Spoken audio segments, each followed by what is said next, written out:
Hello everybody out there, I'm Chris. Mike. Welcome back to another Dark Avenger Countdown. 280! 20 more episodes till 300. And the way things are going, I'm still doing the review. It's hard to put books in order. Maybe by 300 it'll go back just to the standard good old Dark Avenger comic review. We'll see. 300 definitely will hold lots of surprises, lots of fun, and it'll be in the summer, so maybe a barbecue this time around. You never know. So the books that we're going to be discussing in this episode were released on March 11, 2015.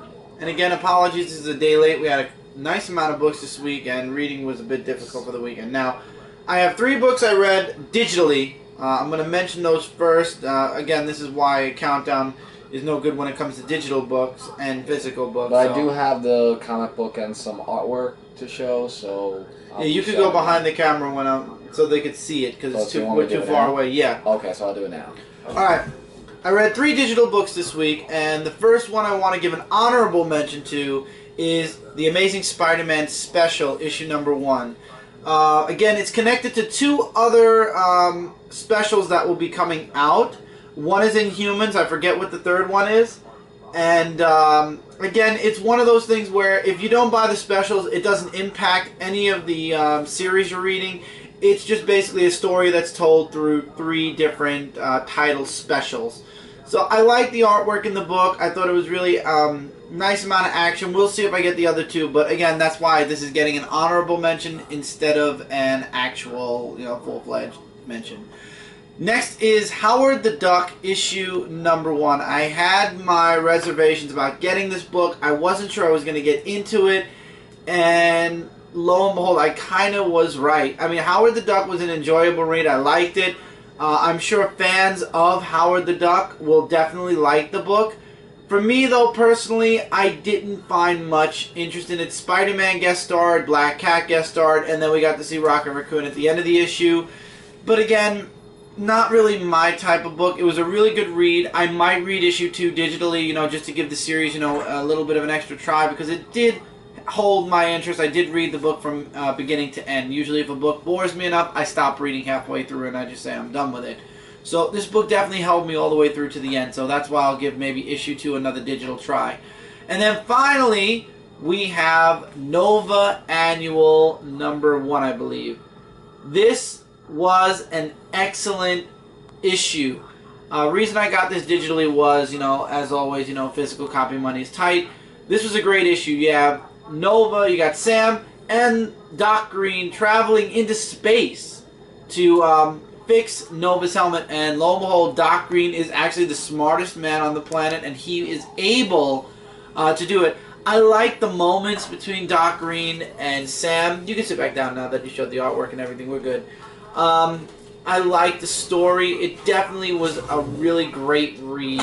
Again, though, with the $5 books, guys, I don't recommend or not recommend those. Well, I do not recommend, but I can't recommend them because of the price tag. But it is the conclusion to the story arc that we got in the last issue of the Nova series. So, yes, it is important. Yes, I probably will be getting a physical copy of it at some point. On a very light week, which actually next week is going to be a light week, but I didn't get that because I got Green Lantern, so the next light week I'll probably end up getting the Nova special. But it was a good read, good artwork. Sam's helmet is back, Nova's back to 100%. Next issue involves Black Vortex. Ah. So now we're in the physical copies. I believe it's 15. I'm not counting down anymore. I'm just going to start from the beginning and I'm going to work my way down to the... But if you want, at 15, we'll go with 15. I think it's 15. 15, 14, and 13 always go to the weeklies. There was nothing worse than the weeklies this week, unlike last week. Batman Eternal, no specific order. All the weeklies at this point, I'm just reading to get the series done and over with. Batman Eternal 49, there's 3 more issues to go. 50, 51, and 52. The weeklies are ending the first week of April. I was right. And in this issue, Hush has taken over the Batcave, but... thank God, Alfred's daughter is a step ahead. And while things are going against the Bat family at the beginning of this issue, By the end of the issue, Alfred regains control of the Batcave. There is a moment with Spoiler in here, really good, and there is a moment in here with Jim Gordon, which was also equally very good. Both moments I won't spoil. I say read it for yourselves. And the ending, this really had no Batman in it till the end. The ending has Batman coming up against Bane again. Jet first. Really good story. I enjoyed this issue. This was a really nice read. Batman Eternal is about at that point where it's winding down. There are only 3 issues left, so I don't know. I guess it has to be by the end of the next issue that we'll get to the point where the end of issue 1 was, or the beginning of issue 1 was, because we haven't even gotten close to that scene yet. And like I said, 3 issues to go. There's no reveal yet. There is rumor that there's going to be a second, a number 2, a Batman Eternal 2, a rumor I'm hearing. I don't know if it's true or not. If it is true, I won't be getting it. I'm not going back into weeklies, at least for the next year. I need a break from weeklies. After doing 52 weeks of Batman Eternal, what'll be about 27 weeks of World's End, and 45 or 6 for 10, 48 weeks of Future's End, I'm good. I skipped out on Wolverines, and I'm glad I did. I'm good with weekly. So DC, if the rumor is true and you're doing a Batman Eternal 2, which I don't believe is true because we just saw the June. I just saw the June solicits today, and I did not see anything Batman Eternal 2. However, it could be starting later on. We don't know. If there is a Batman Eternal 2, though, I'm putting it out there now. I'm probably 99.9% not going to get it. I need a year break from the weeklies and a year break from when the weeklies end. So the first week of April. So I need a year's break from April before even considering getting another weekly series. Considering, not definitely. World's End 23, same thing. You know, you got the superheroes fighting against Darkseid, except now we actually get to see the Barda scene from Future's End, where we get to see Big Barda dressing up in a hoodie and blending in with the people of Earth 2. We get to see how that happened here. Jimmy escapes Calabac in this issue, and that's how Barda actually ends up following him and becoming one of the Earth 2 refugees. It changes the plot shifts to now instead of saving Earth 2, the heroes are out to save the population of Earth 2 to get them to Sloan's ship. And because the world is basically doomed, so at this point it's just to save the people now instead of the world. Okay. So the plot shifted for the last 3 weeks. We all know how this is going to end. They're going to escape Earth 2. They're going to get to Earth 1, or the New 52 Earth, and then we go into Future's End a year later. Speaking of Future's End, here's Future's End 45. Superman's back. Lois Lane asks if it's for good or if it's just a one-time show. He doesn't give her an answer, but he gives her a good grin, which is nice. I enjoyed that. Frankenstein, spoiler alert here, ends up passing away. We got some nice Justice League moments in the. Well, my voice cracks with that. We get some nice Justice League. We get some nice Justice League moments in this book. Some more stuff going on with Terry. Interesting stuff. Read the book. Not really going to go into the stuff with Voodoo or anything like that. It bored me. But we get to see the rise of Brother Eye and his awareness, which is leading into the dark future that Terry was sent to the past to fix. Apparently Terry didn't do a good job, or maybe there's still a way to fix it. We don't know, but we have, like I said before, we only have 3 weeks left. So what can happen in 3 weeks? Well, a lot, maybe. I mean, I don't know. They're probably going to end all of these on a $3.99 price tag, or at least a double-sized ending issue. But we all know that Future's End and World End is leading into Convergence. Batman Eternal is just leading into Endgame, which is ending this month as well. Now, I believe that's number 11. I'm going with you. If we're wrong, we're wrong. Well, the other issue, I'll tell you, is the same as the top. I'm just going to go up next. How does that sound? What do you mean up? Up next is All New X-Men issue number 37. Okay, that works. This isn't connected to Black Vortex. I thought it was going to be connected to Black Vortex. Apparently I was wrong. This is all about Emma Frost training Jean to use her powers. They go on a mission, and Emma sends Jean in alone, and Jean... Wait, it gets worse. I was saying, why Jean is goes Jean off with to Emma? face the... Well, she's training him, but Jean goes to face the Blob, and I don't know how I feel about this artwork.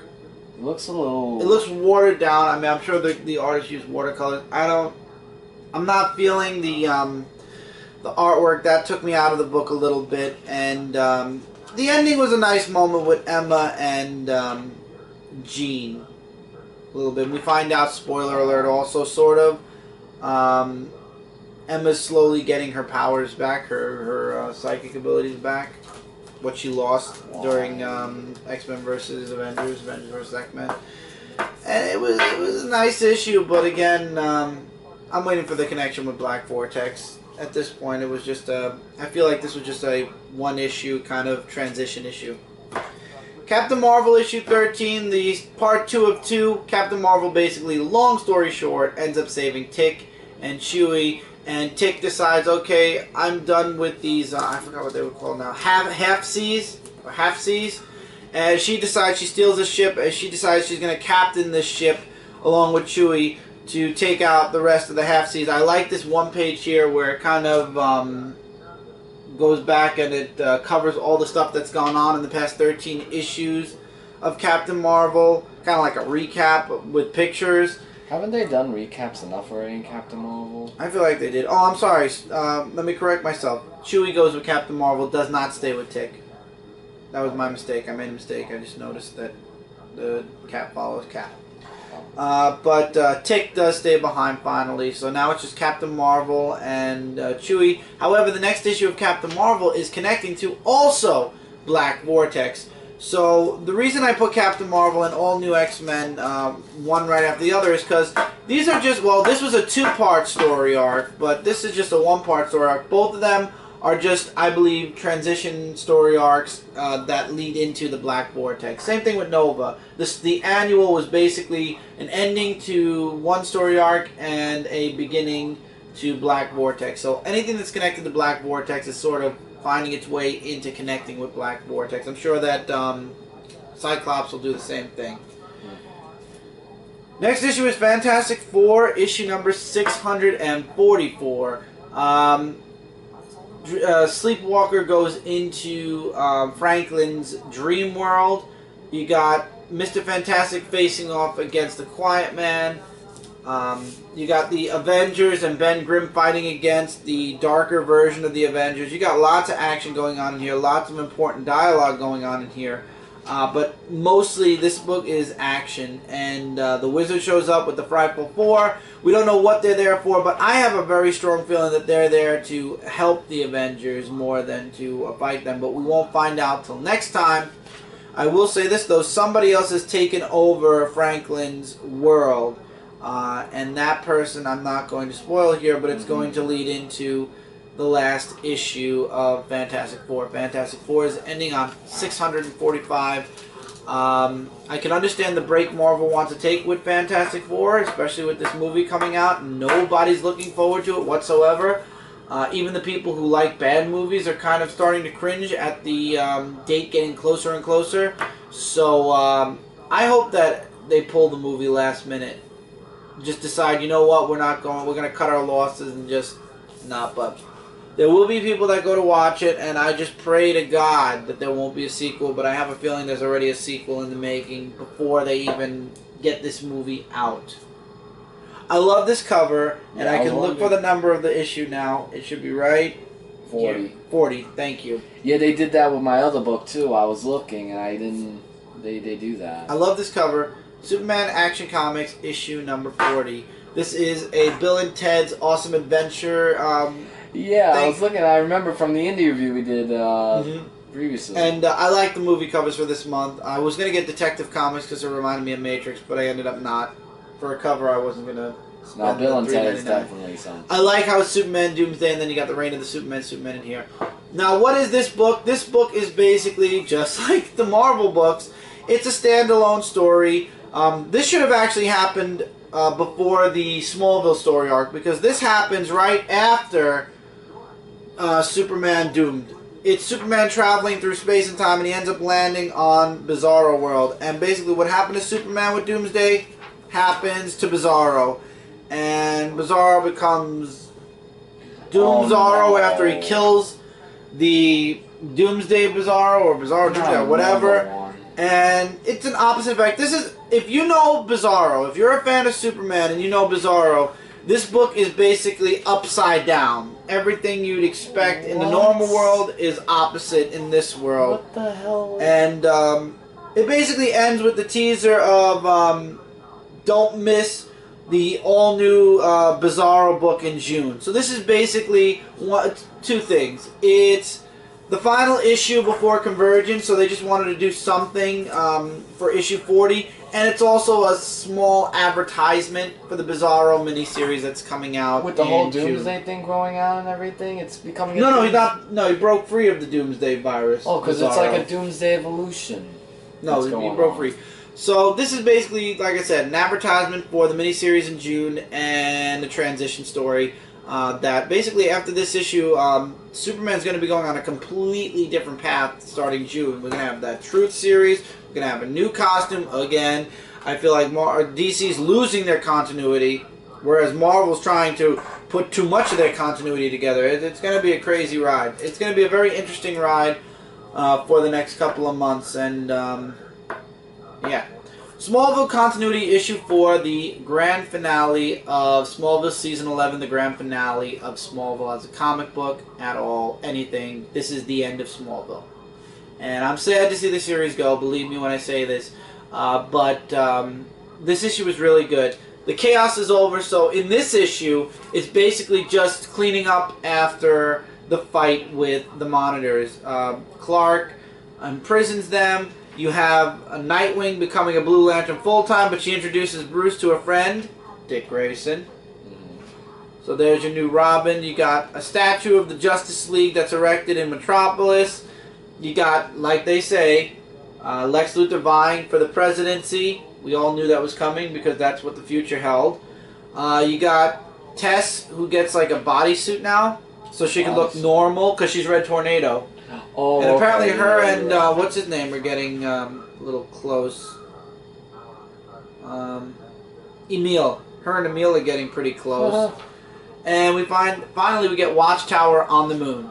So all that stuff is really awesome. You get the beginning of The Outsiders. Chloe gives birth to the baby. And it's just really awesome. And then the book ends, I'm skipping a lot of the dialogue, but the book ends with Superman being needed, and they're like, we're calling the Boy Scout, we need your help. He's like, I think it's time to officially change my sign. This looks like a job for Superman. And that's how the book ends.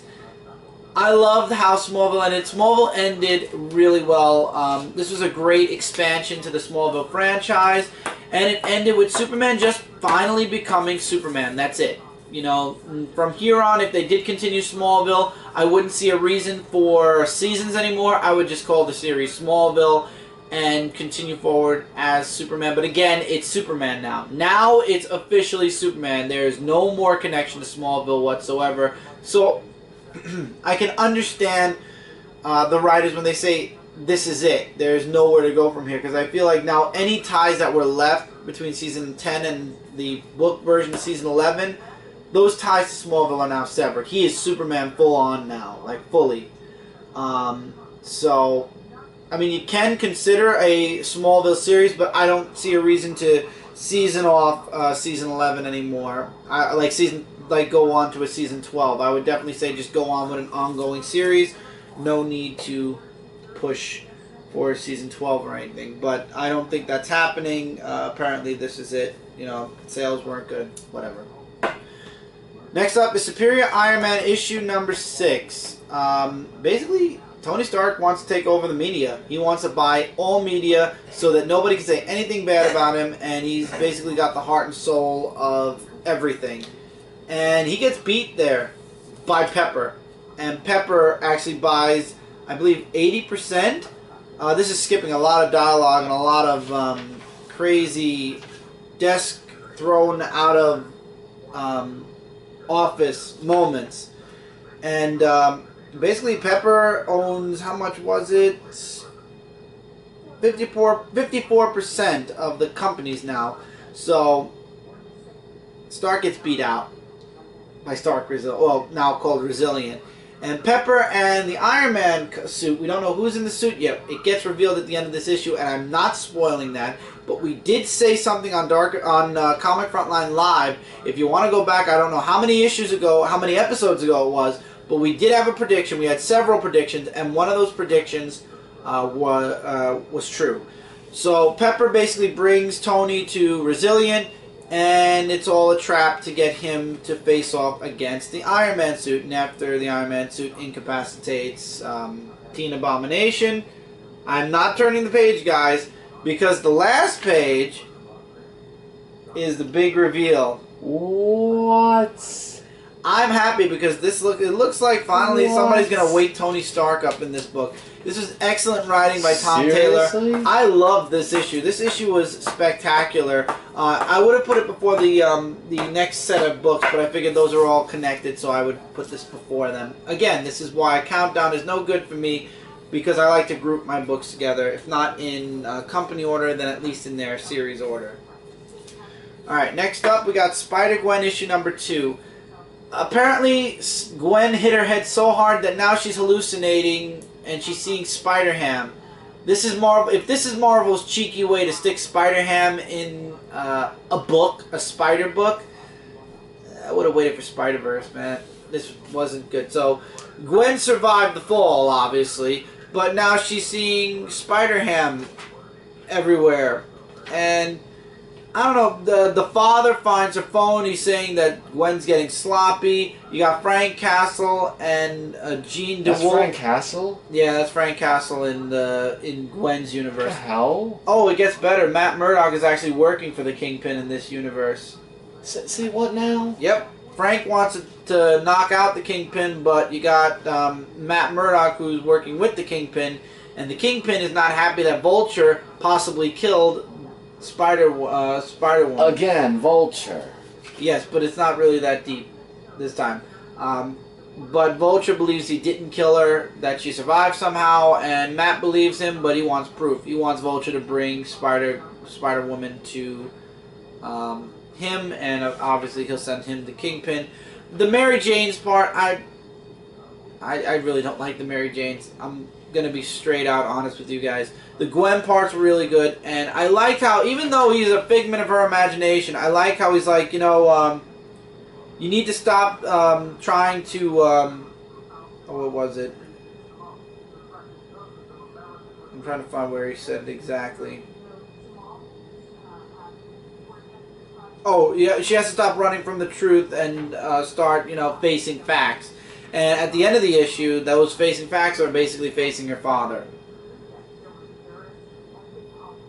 So, a nice second issue. I would say it's decent. I thought it was good. I like the artwork. I hate the Mary Janes. I'm sorry. I have no care in the world for them. I'm more looking forward to the next issue just to see the father-daughter moment that we might be getting in issue 3. But I don't know. What are you guys thinking about Spider-Gwen? I'm kind of on the fence, but not. I mean, I'm enjoying the book, but it's a different universe, that's for sure.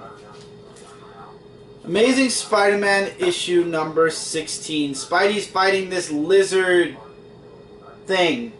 Are you sure it's not the lizard? No, it's not the lizard. It's just a lizard. Because there's actually a joke made where he's on the phone with... First he's on the phone with Aunt May, and then he's on the phone with Anne-Marie. And the lizard guy's like, are you seriously on the phone? I'm kind of important here. And I like the artwork. I gotta say, the artwork is done pretty well in this book. Maybe I'm just getting used to the artwork at this point, but I really like it. Isn't that how the artwork was always in Amazing Spider-Man? Yeah. So he's off fighting this lizard thing, but he's vying for the contract to build the next prison, the next high maintenance prison for supervillains. But you've got Alchemax that's actually vying for the contract as well. Pete shows up in the nick of time for the meeting, but you have, what's her name, Liz, who's quietly saying to herself, but Matt Gargan and, what's his name, Tibora Stone here, She wishes somehow that there's a wrench thrown in Parker's plans in order for Alchemax to get the contract. And who do they go to? Black Cat. Of course. Oh, and don't think that there's no connection. There's a second story in the back connecting to Black Cat. It turns out that there's an Aunt May moment, like I said. She was actually, Aunt May was at an auction, and it turns out Black Cat was at that exact same auction, and she was basically buying all the stuff that she lost because the police confiscated all of the stuff she had stolen. So she's taking it back. She's getting everything basically she lost back, and basically she wants to get her entire life back to exactly the way it was, and then get more from that. This was a nice setup issue for the next, for what's going to be going on in this story arc. But again, I like the Spidey moment at the beginning of the book. You got Pete that's vying now for that contract for the super prison. He's not around when he's needed, and this is definitely going to hurt Parker Industries. I have a feeling later on. I don't know what's going to happen with Secret Wars. Secret Wars is going to throw everything for a loop for a while, if not indefinitely. So, for what it's worth right now, I'm enjoying it. I can't wait for the next issue to see Spidey going up against Black Cat for the, millionth time now. I wish Black Cat would just go back to the way she was. I mean, it was Doc Ock that screwed her over. I get 2 minutes to do this one. This will be easy. Miles Morales, The Ultimate Spider-Man, issue number 11. In this issue, Miles is now a prisoner of Hydra, and when he wakes up, he comes face to face with Kate. And Kate's apologizing for what's, happening, that she didn't know that he was Spider-Man, that she actually believes in Hydra. She thinks Hydra really wants to, fix the world. And in the beginning of the book, you get a moment with Black Widow, a.k.a. still Jessica Drew, trying to take out the two imposters that are posing as Spider-Man. We find out at the end of this issue they're working for Hydra. And also Miles' father and friend get taken prisoner by Hydra. And I can't wait to see Miles punch or break this guy in half. I hate Kate's father, who basically tells Miles either he sits down and talks civilly, or he's going to kill his friends and family members. And I can't wait, like I said, to see this guy fall off a building or something. But the ending is like the cover says, Dr. Doom shows up. So is Dr. Doom working for Hydra, or is he looking to associate himself with Hydra? We don't know, but man, this is definitely building up. I believe the next issue is the last, or in 2 issues it's the last. I'm not sure, but I know that Secret Wars is going to be reaching out into this book very, very soon. So it was a really good read. I'm enjoying Miles Morales, The Ultimate Spider-Man. Hopefully we'll have some type of Miles Morales book when all is said and done. Anyway, guys, give us just 2 seconds. At the click of the button, we have 2 more books. I believe we have, yeah, you only have 2 this week, so we have our top 2 coming up next. So hang tight. Alright, we're back, and Mike, finally. Yes, about time. DC of Mortal Kombat X issue number 4. Now, unlike the last issue, this was actually pretty good. Oh, so it picked up again. You're not dropping it. No. Unless things get a little bit ahead in the next issue. This one really is more of a vocal point on Scorpion, about, his journey about a few weeks ago, with him talking about how he's cursed with the fire, and how he became Scorpion. I want to just show this artwork because the artwork's really great. At least I could point that out, because this is the 4th part of Blood Ties, by the way. So I'm thinking like there's gonna be a origin story that leads into all hell freezing over, which is gonna be in the next issue. Then we get into a Raiden versus Scorpion fight where they keep calling him Hanzo because that's his real name, Hanzo.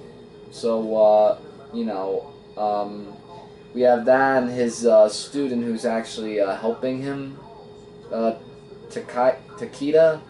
I think that's how you say his name. Takeda, who helps him out and everything. And this is like a bunch of stuff where Raiden was actually under control of something, a demon that corrupted the blood magic, because there's this whole thing of where might be controlling Sub-Zero, which is why he's acting a little bit different. It kind of now makes sense now a little bit. And then it goes into the Outworld where it talks about Johnny K's adventure of a murder happened to Aaron Black. If you want to find that out, read the book, because it was a pretty interesting story about how Johnny Cage's daughter and Jax's niece, I believe, was involved in this whole thing of how it happened. And now next is where Hell freezes over where Havoc is going to be. Havoc. Yeah, Havoc. Or Havoc, or however you say it, will be part of the mix of the Hell freezing over. So, this was a little bit interesting, you know, unlike the last issue, because this was all about Scorpion.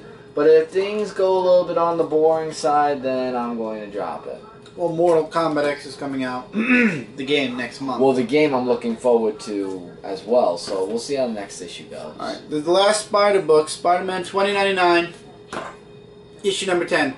It was a very quick read for me, with lots of dialogue, of course, but point A to point B is Miles, see, I did it again, Miguel, frees, after being healed by Doctor Strange, frees Doctor Strange from 2099, and she says that Maestro has a trophy room with a portal that will be able to send him back in time, but one of the components is broken, so Miles has to, Miguel has to fix it, and he does fix it, and he is able to travel back to 2015. Maestro tries to stop him, and he ends up stopping Maestro, or so we think. And then it turns out that, spoiler alert here, this was set up by Maestro from the get-go, that Strange is actually possessed by, I guess it's a demon? Oh, that one's the possessing and demon. He tricked Miguel into fixing the portal, so this way he would be able to travel back in time. So, spoiler alert, Maestro is also in 2015 now. So, Miguel is back in the present, and Maestro followed behind him. This is all leading in. I know that this is all somehow going to lead into Secret Wars. It was a really good issue, though. I love the artwork in this book, and it's definitely setting up for something big in the next issue. Peter David's doing an excellent job with Spidey 2099. Absolutely. Hopefully, there'll be something 2099 related when all is said and done. Okay, number 1, I found out the issue number this is Justice United issue number 10 with a variant cover, and I believe this is the ending issue because it's going into a different story. Well, it's the Infinite Saga conclusion where Brainiac 5 is trying to figure out a way to close the black hole because he's the one that caused it. Supergirl helps out along with John Jones, who has Ultra with him. We get some Hawkman action into this as well. And the Earth is actually losing its power and everything. We're going into the black hole, and it's just Brainiac 5 just saying a Zeta beam would be the only way to prevent it from happening, along with what's her name, Dawn? Dreamy. Oh, Dreamy. Okay. To actually combine their powers to actually prevent the black hole from going further and to finishing everything. So successfully they do that. What's the group name? Legion. Legion superheroes go back to their universe. Meanwhile, Am Strange and the other girl's name, like they get together.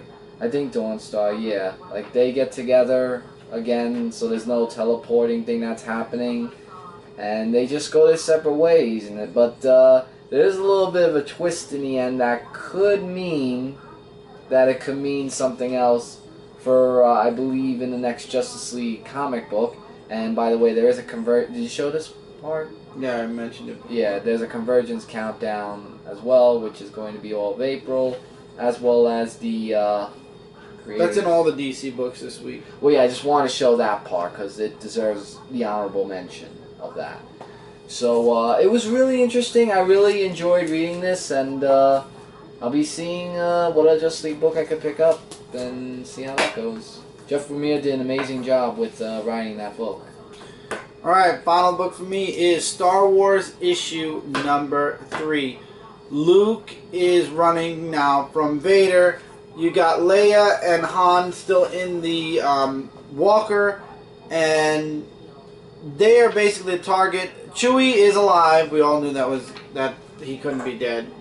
He ends up fixing the Millennium Falcon and saving C-3PO for like the millionth time. You got Vader trying to sabotage Han and Leia, and he succeeds. You've got Luke, who shows up to try to save them, but in the end at least destroys the station before they all escape, and everybody's celebrating except Luke, who basically says, nice Vader was right, I'm no Jedi. With Ben Kenobi being dead, and with Ben being dead, he never will be. And you got Vader, who now realizes that Luke has the Force, and he actually says to Ben Kenobi, or he talks to the wind, you know, they always do that, that he's going to find the boy, and he's going to be the one to train him, and he will be part of the dark side, because the dark side always wins. And then it ends with there being a box for Luke in Ben's house back on Tatooine. And it looks like the next issue has either Darth Vader or Luke, or both, going back to Tatooine. So that's the long and short of it. This basically was the end to the first story arc. I really enjoyed it. The artwork was brilliant. The writing for this book is really great.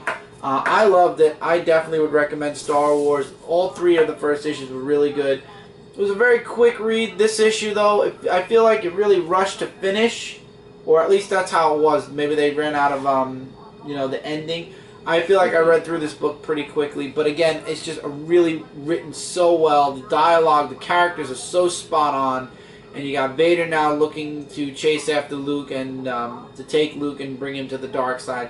It's going to be some awesome stuff. I can't wait for the next issue. I can't recommend Star Wars highly enough. And with that, that's it for this review, guys.